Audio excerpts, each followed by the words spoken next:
यार ये जरा मोदी ऐलान किया ना जंग दा, मेरा दिल वड्डा करना पे जंग ते वन्ना। यार दिल तेरा भी करना पे ना, दिल मेरा भी करना पे जंग ते वन्ना दा जोल भला।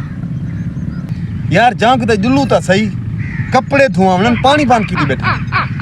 कोई स्कीम सोच सही जुलना लाजमी है। वो मोदी ऐलान की बैठे जंग दा, समझ ये नहीं लगदी। आप ता पीनन मोत्र, सारा पानी बंद कर दे किडे करे थे। यार वो एक जंग दा फायदा भी है। असा जिवें उन्हें दा बाडा टप सुना साडा नान पीटी फोन पीटीए पर उठया वेगा। यार जंग दा एक बिया फायदा ते को दसा। असा उथा जरे जुलसू नूरा फतेह को मिलसू, ओ भी कतरीना कैफ को मिलसू।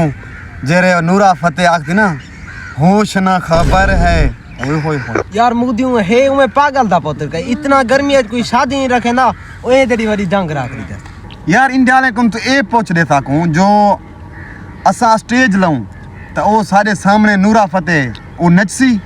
तू टेंशन ना कर, जरे जंग थी सी मैं नूरा फतेह को पकड़ा सा हूं कि ठुमके लवामी हूं कि वाकामी होश ना खबर है। वालता यार जंग जल्दी थी वे, चलो ठुमके ता देखसूं।